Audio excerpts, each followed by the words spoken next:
llama el Rey compasivo. Es el tema con el que vamos a disertar en esta oportunidad en nuestro Domingo de Resurrección. En el Domingo de Resurrección, estos dos hombres caminaban desde Jerusalén, según el verso 33 de Lucas 24, a sus hogares en Emaús, aunque no se dice específicamente que vivían allí. Puede considerarse una deducción razonable según los versos 28 y 29. Descontando la afirmación del texto de que Emaús estaba situada a unos 70 estadios, podemos considerar correctamente la distancia. Mientras iban caminando, conversaban entre sí todo lo que había ocurrido, es decir, el acontecimiento de la crucifixión de Jesús, el informe de algunas mujeres que habían ido al sepulcro y que lo habían encontrado vacío y que habían recibido el mensaje de los ángeles que les aseguraba que él estaba vivo, según el verso 23. Pero algo sucede. Lucas 24, versículos 15 y 16. Mientras ellos conversaban y hablaban entre sí, Jesús mismo se acercó también y comenzó a caminar con ellos, pero sus ojos estaban impedidos de reconocerle. De repente, se escucharon pisadas tras ellos. Era Jesús. Él estaba alcanzándolos y caminaba junto a ellos. De un modo que aquí nos explica cuál era la apariencia de Jesús, si era una apariencia diferente, pero había impedimento por acción divina. A estos hombres les era imposible reconocer a este que el texto bíblico denomina inicialmente como el extranjero. Lo relevante es que caminando a Emaús, el Rey compasivo se acerca a estos hombres para revelarse. Pero este es un suceso que nos permite describir algunos aspectos interesantes de cómo se hace la proclamación del Evangelio. Este caminar del Rey compasivo al lado de los confusos creyentes es muy interesante, ya que nos muestra cómo es el camino de la vida en donde tú y yo somos llamados a predicar el Evangelio y no desde nuestros escritorios o salones de teología en los seminarios. La teología que transforma se construye día a día en el camino de la santidad. A partir de este pasaje, leeremos en los evangelios las apariciones de Jesús que culminan con el evento de la Gran Comisión y su atención en este mensaje que debe de ser proclamado. Pero en el pasaje que nos ocupa en esta oportunidad en particular, Jesús deja claro algunos principios básicos que deben de ser puestos en práctica en la predicación del Evangelio de Jesucristo. Hoy nosotros, la Iglesia de Jesucristo, debe de caminar no solamente por creyentes que han quedado confundidos pospandemia, sino por un mundo de personas no creyentes que necesita el mensaje de Jesucristo. Hoy estamos en un mundo pospandemia. Hoy nos encontramos, hemos regresado a nuestros templos y muchas iglesias regresaron sin su pastor, sin sus ancianos, sin sus oficiales, sin varios miembros de su congregación. Hoy regresamos y el mundo está confundido. Hay creyentes confundidos, pero hay un mundo confundido. Los creyentes son reconfortados por el mensaje de la palabra y en ese mensaje de la palabra, como los caminantes de Emaús, encontrarán consuelo y esperanza. Pero los no cristianos encontrarán un mensaje de poder y restauración, un mensaje de vida para aquellos que necesitan el mensaje poderoso del Evangelio. Hoy necesitamos caminar juntos como iglesia en la proclamación del Evangelio. Hoy necesitamos juntos seguir predicando las buenas nuevas del Evangelio a aquellos que no le conocen. Hoy es el momento en el que usted y yo caminemos junto a los creyentes. Hoy es el momento en el que usted y yo caminemos junto a aquellos que viven sin esperanza, sin Cristo y que necesitan del mensaje poderoso de Jesús. Hoy hablaremos de dos principios básicos que debemos aprender a poner en práctica en la predicación de las buenas nuevas del Evangelio. Así que, siendo que Cristo resucitó y venció en la cruz, nosotros debemos proclamar el mensaje de la gracia a todas las naciones. Predicar el Evangelio de la gracia a todas las naciones implica dos cosas que debemos de recordar. Número uno, he de recordar que el Evangelio está enraizado en todas las Escrituras. Lucas capítulo 24, versículos 24-27 dice, y comenzando desde Moisés y siguiendo por todos los profetas, les declaraba en todas las Escrituras lo que de él decía. No leeremos toda la sección. Sin embargo, estos hombres están asombrados de que este extranjero no haya escuchado toda la historia de Jesús, toda la historia de su juicio, muerte y anuncio de resurrección, el cual tampoco parecen creer de manera inicial.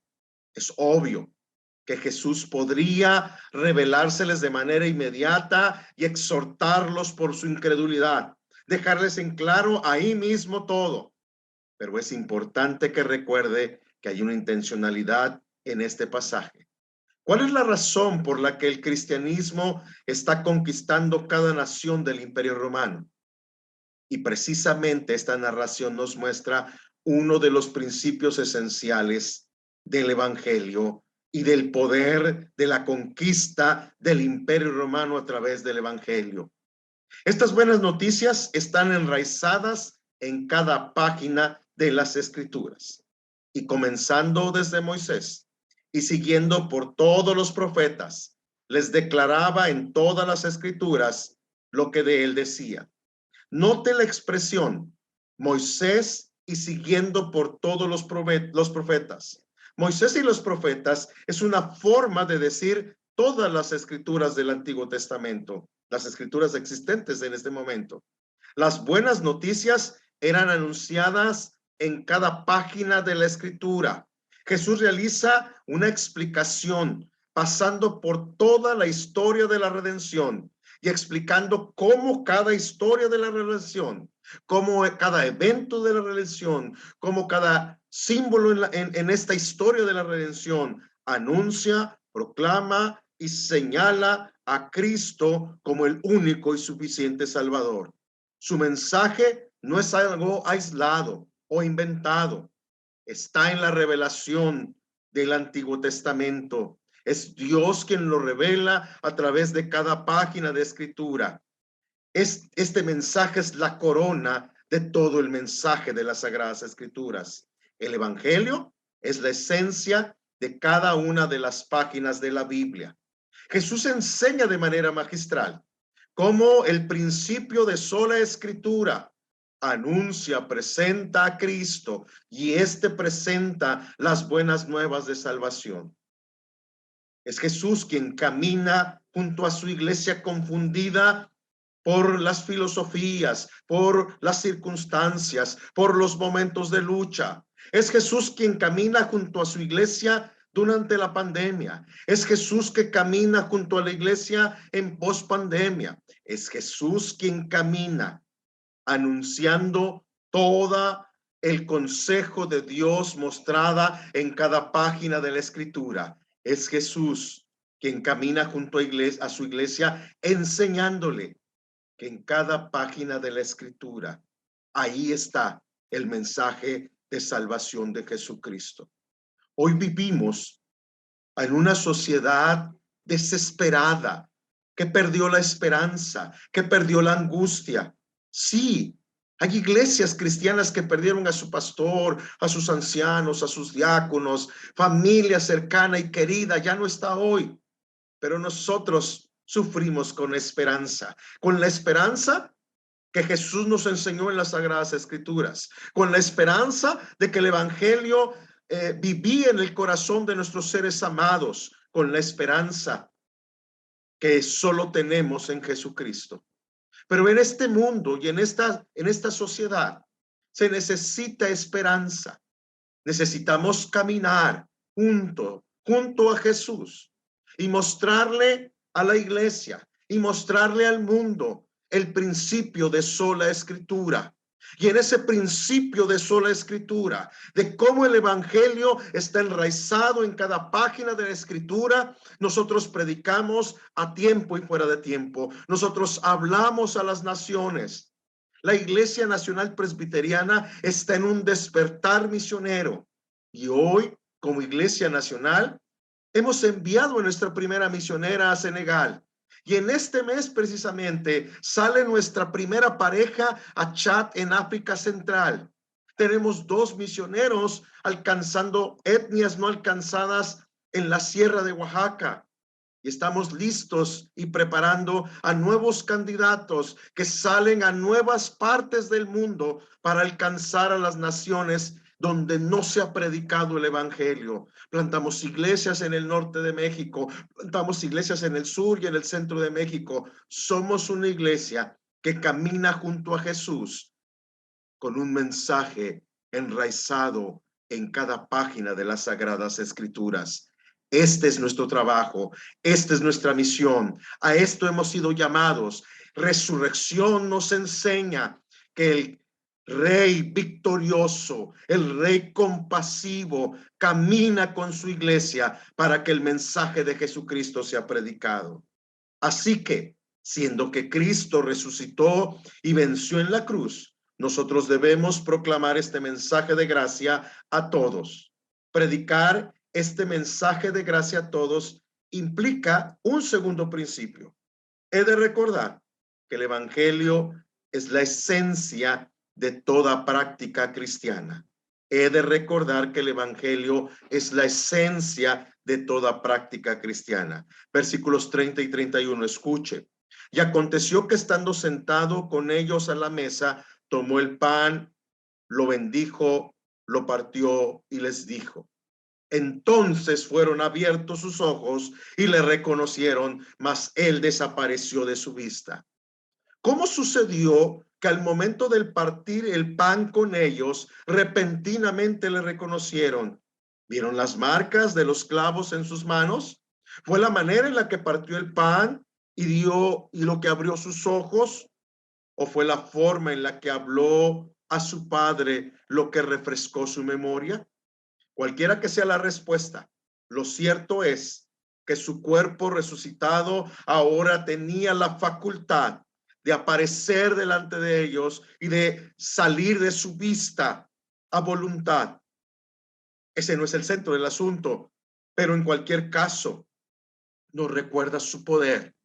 Así que apenas alcanzaron a darse cuenta totalmente de lo que estaba sucediendo cuando ya no estaba. Es evidente que cuando partió el pan y lo bendijo, sus ojos fueron abiertos. Es decir, en ese momento tomó sentido toda la explicación desde Moisés y pasando por todos los profetas. En ese momento la explicación de las escrituras que les había dado tomó sentido y recordaron con claridad que el significado del memorial que les había enseñado, porque Jesús les enseñó al partir el pan y la copa, que representan y significan su cuerpo y su sangre. Ahora es clara la sustitución y la absolución de su sacrificio en la cruz del Calvario. Ahora es claro para ellos que el memorial que les enseñó se refería a su obra en la cruz del Calvario.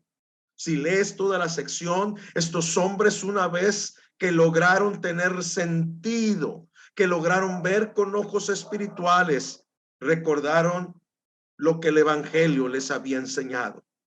Pudieron ver el evangelio en la explicación de Jesús. Pudieron ver el evangelio en cada página de las Sagradas Escrituras. Pudieron ver el evangelio en cada historia, en cada acontecimiento. Pudieron ver y escuchar, ver y recordar en la mesa del Rey, en la Santa Cena, que ahí encontramos a Jesús presente.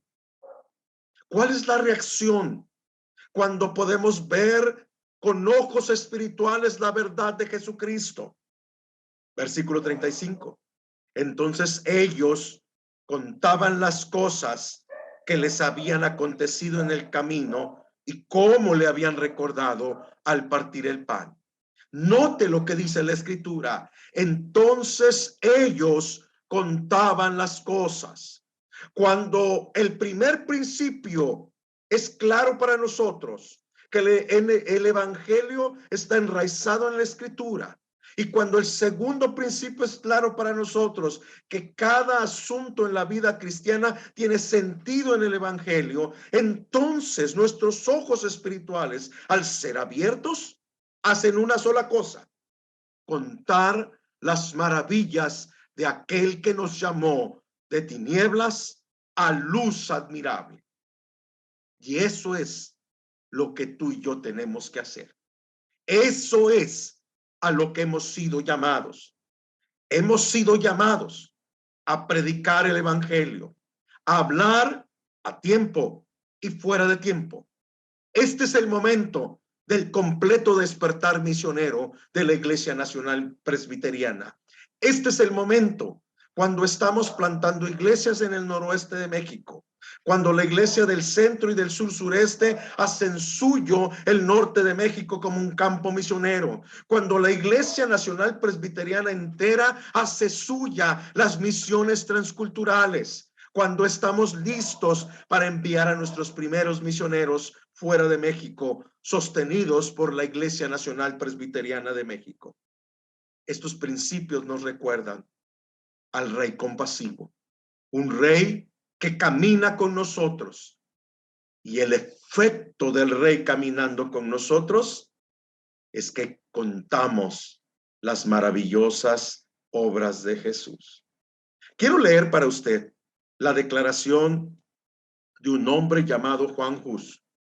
Cito: al ver que yo siempre estoy dispuesto a dar una respuesta en la satisfacción de todos los hombres que preguntan acerca de la fe que tengo, declaro con sincero corazón que el Señor Jesucristo es verdadero Dios y verdadero hombre, y que todo su evangelio se establece tan firme en la verdad que ni una jota ni una tilde pueden fallar. Y finalmente, que su santa iglesia ha sido tan firmemente fundada sobre la roca firme que las puertas del infierno no pueden de ninguna manera prevalecer contra ella. Estoy listo, con la esperanza puesta en el Señor Jesucristo, el mismo cabeza de la iglesia, para soportar el castigo de una muerte espantosa, en lugar de afirmar que nada de esto es verdad. Este hombre murió como mártir, y hoy nosotros, como este hombre, estamos listos para proclamar el evangelio de la gracia con el costo que tenga que ser necesario. Cristo pagó el costo en la cruz del Calvario, y estamos listos hoy que celebramos su resurrección, hoy que celebramos que no está muerto, que camina con la Iglesia Nacional Presbiteriana como caminó con aquellos hombres a Emaús, que nos recuerda que el evangelio está enraizado en las Sagradas Escrituras, y que el evangelio es lo que le da significado a todo lo que hacemos en la iglesia. Y entonces el resultado es que anunciamos el mensaje de Cristo, que predicamos a tiempo y fuera de tiempo, que hablamos de la palabra. Solo quiero platicarle dos cosas y terminamos. Hay una agencia misionera en Chiapas que está organizada y sostenida por 5 presbiterios indígenas, tzotziles y choles. Y ellos tienen 2 misioneros pagados al 100% por las iglesias indígenas en 2 etnias no alcanzadas en Oaxaca. Están preparando a su primer misionero para enviarlo a Indonesia. Y como Iglesia Nacional Presbiteriana es el momento de unirnos a estos presbiterios indígenas, y como Iglesia Nacional Presbiteriana enviar a aquellos que no conocen a Jesucristo. Y no necesitamos ir al fin del mundo, porque sabe, el fin del mundo está en México. Hay un estudio que se llama el Círculo del Silencio. ¿Sabías que existen 115 municipios en México que, según los estudios del INEGI, tienen menos del 1% de su población evangélica? Eso representa que ni siquiera hay un templo presbiteriano en estos municipios en México. Ahí está el fin del mundo, donde nunca se ha predicado el evangelio, donde no hay ni siquiera una sola iglesia evangélica. Y tú y yo estamos llamados hoy a ir al círculo del silencio, a ir a las etnias no alcanzadas. ¿Sabías que hay todavía muchas etnias en México donde no se ha predicado el evangelio y donde no hay una porción de las escrituras traducida a su propio idioma? ¿Sabías que hay más de 3,000 etnias en el mundo que no tienen una porción de la escritura en su idioma y que nunca han escuchado el nombre de Jesús? Si nosotros hemos entendido el evangelio y hemos entendido que está enraizado en la escritura y que el evangelio le da sentido a nuestra vida, entonces estamos listos para contar. Contamos las buenas nuevas del evangelio en Jerusalén. Contamos las buenas nuevas del evangelio en Judea. Contamos las buenas nuevas del evangelio en nuestra Samaria, que es el norte de México. Y estamos empezando a contar las buenas nuevas del evangelio hasta lo último de la tierra. Hoy es el día, domingo de resurrección, de levantar una ofrenda de amor generosa para nuestros plantadores, para nuestros misioneros, para que juntos podamos ir y cumplir con el llamado de contar las buenas nuevas de aquel que nos llamó de tinieblas a luz admirable. Oremos. Padre Celestial, confiamos en tu gracia y en tu amor. Confiamos en lo que nos has enseñado en la palabra. Y pedimos, Señor, que nos hables, que nos ayudes, que nos fortalezcas. Que en este domingo de resurrección podamos hablar poderosamente del evangelio, a tiempo y fuera de tiempo. Y que en cada proceso de la predicación del evangelio, Jerusalén, Judea, Samaria y lo último de la tierra, seamos partícipes del llamado que nos haces. Lo hacemos y lo creemos en el nombre poderoso de Jesucristo, tu Hijo amado, nuestro único y suficiente Salvador. Amén y amén. Que el Señor les bendiga y que sea de bendición la palabra para ustedes.